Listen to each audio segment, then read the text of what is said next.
डाळिंबाचं रोप जर तुमच्याकडे असेल किंवा तुम्ही ते लावण्याचा विचार करताय तर हा व्हिडिओ शेवटपर्यंत नक्की ऐका, कारण लक्ष्मीकारक असं डाळिंबाचं फळ असतं आणि डाळिंबाचं झाडसुद्धा लक्ष्मीकारक मानलं जातं. तुम्हाला माहिती आहे, डाळिंबाच्या झाडाखाली बसून एका ऋषींनी श्रीसूक्ताचा 1008 वेळा पाठ केला आणि त्यांच्यावर माता लक्ष्मी प्रसन्न झाल्याची कथासुद्धा शास्त्रांमध्ये येते. ज्योतिषीय परंपरेनुसार डाळिंबाची फळं आणि पानं लक्ष्मीपूजनात वापरल्यास धनप्राप्तीचे योग तयार होतात, धनप्राप्तीचे योग मजबूत होतात. म्हणून तर आपल्याकडे बघा ना, कुठलीही पूजा असली ना तरी 5 फळं घेतात, त्यात डाळिंबाचंच असतं आणि ते असावंच असावं, कारण डाळिंब मुळातच लक्ष्मीकारक फळ मानलेलं आहे. आता ज्यांना हे डाळिंबाचं झाड लावायचं आहे ते त्यांनी घराच्या बाहेर आग्नेय दिशेला लावावं. डाळिंबाचं रोप आग्नेय दिशेला लावणं घराच्या बाहेर शुभ मानलं जातं. त्यामुळे आर्थिक लाभ होतो, संपत्तीमध्ये वाढ होते. ज्यांना आर्थिक अडचणी आहेत तर त्यांनी हा उपाय नक्की करून बघावा. डाळिंबाचं रोप घराच्या बाहेर जागा असेल तर आग्नेय दिशेला नक्की लावावं. जर तुम्हाला आग्नेय दिशेला लावणं शक्य नसेल तर तुम्ही पूर्व दिशा किंवा ईशान्य दिशेला सुद्धा, उत्तर दिशेला सुद्धा हे झाड लावू शकता. डाळिंबाच्या फळांमध्ये असंख्य दाणे असतात, जे भरभराट, संपन्नता आणि कुटुंब वृद्धीचं प्रतीक मानलं जातं. मंडळी, डाळिंबाच्या झाडासंबंधी आर्थिक लाभ व्हावे म्हणून ज्योतिषशास्त्रात एक उपाय सांगितलेला आहे. फाल्गुनी नक्षत्रात डाळिंबाच्या झाडाची फांदी घरी आणावी, ती एका लाल वस्त्रावर पसरून ठेवावी, देवघराच्या तिथे ठेवू शकता. त्यानंतर त्या फांदीची पूजा करावी आणि 4 मुखी दिव्याने त्याला ओवाळावं. तांब्याच्या भांड्यात पाणी घेऊन कुबेर मंत्राचा जप करावा आणि नंतर ते भांड्यातलं पाणी घरभर शिंपडावं. हे 21 दिवस रोज करावं. त्यानंतर ती फांदी पिवळ्या कपड्यात गुंडाळून तिजोरी किंवा जिथे तुम्ही पैसे ठेवता तिथे ठेवावी. त्यामुळे आर्थिक लाभ होतात. आता अर्थात हा ज्योतिषशास्त्रात दिलेला एक उपाय आहे. ज्योतिषशास्त्रावर तुमचा विश्वास असेल तर तुम्ही हा उपाय करून बघू शकता. मुलांच्या शिक्षणासाठी सुद्धा एक उपाय सांगितलेला आहे. गुरुपुष्यामृत जेव्हा असतं तेव्हा डाळिंबाची फांदी गुंडाळून घरी आणा आणि गंगाजलाने, दुधाने ती धुवा. त्यानंतर त्या फांदीची पूजा करा आणि ती फांदी पिवळ्या वस्त्रामध्ये गुंडाळून मुलांच्या अभ्यासाच्या खोलीत ठेवा. एखाद्या पिवळ्या रेशमी धाग्याला गुंडाळून तुम्ही ती लटकवू सुद्धा शकता. असं केल्याने मुलांचं अभ्यासावर लक्ष केंद्रित होतं. हा देखील एक ज्योतिषशास्त्रीय उपाय आहे.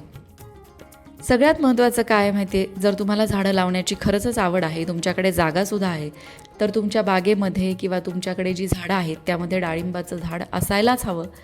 कारण डाळिंबाचं झाड लावल्याने आणि डाळिंबाच्या झाडाला पाणी घातल्याने, डाळिंबाच्या झाडाखाली बसून माता लक्ष्मीची उपासना केल्याने आर्थिक समस्या दूर होतात. ज्योतिषशास्त्राप्रमाणे, वास्तुशास्त्राप्रमाणे महत्त्व पाहिलं, पण तुम्हाला माहिती आहे, आयुर्वेदामध्ये डाळिंबाला महाऔषधी म्हटलं गेलेलं आहे. कारण या झाडाची फळं, सालं, पानं, फुलं या प्रत्येक घटकापासून औषधं तयार होतात. रक्तशुद्धीसाठी हे उपयुक्त आहे. डाळिंबामध्ये लोह, जीवनसत्व, अँटीऑक्सिडंट्स भरपूर असतात, त्यामुळे रक्तनिर्मिती व्हायला मदत होते. रोगप्रतिकारक शक्ती वाढते, त्यामुळे घरातल्या लहान मुलांना तर डाळिंब नेहमी खायला द्यावं. डाळिंबातील जीवनसत्व हे प्रतिकारशक्ती वाढवण्याला मदत करतात. हृदयासाठी डाळिंबाच्या फळाचा अत्यंत लाभ होतो. नियमित प्रमाणात डाळिंबाचं सेवन केल्याने हृदयाच्या आरोग्याला मदत होते, पचन सुधारतं. त्वचेसाठी सुद्धा डाळिंबाचं हे फळ अत्यंत गुणकारी आहे. डाळिंबाची पानं जी आहेत त्याचा रस तुम्ही काही जखमांवर वापरू शकता, त्वचेच्या समस्यांवर सुद्धा वापरू शकता. तोंडाच्या आरोग्यासाठी सुद्धा काही आयुर्वेदिक औषधांमध्ये डाळिंबाच्या सालीचा उपयोग केला जातो. सगळ्यात महत्त्वाचं म्हणजे डाळिंबाचा रस जो आहे तो शरीराला ऊर्जा देतो, ताजंतवानं ठेवतो, पोषण मूल्यांनी शरीराला समृद्ध करतो आणि म्हणून आपल्या सेवनामध्ये डाळिंबाचं फळ असावंच असावं.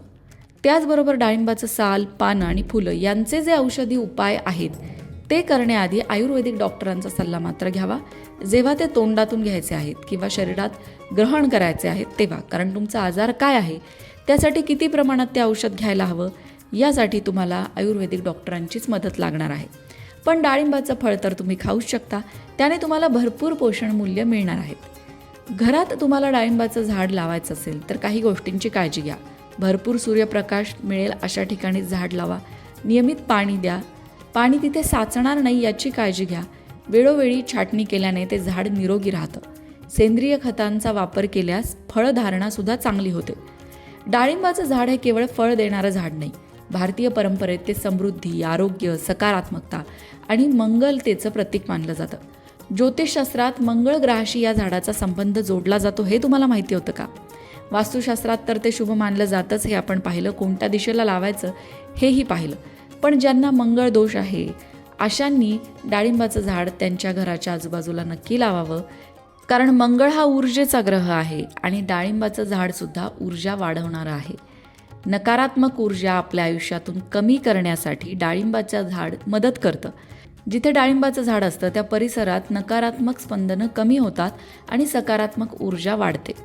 मंडळी, आजची माहिती तुम्हाला कशी वाटली कमेंट करून नक्की सांगा. आणि तुमच्याकडे डाळिंबाचं झाड आहे का? तुमचा या बाबतीतला अनुभव कसा आहे ते सुद्धा नक्की सांगा.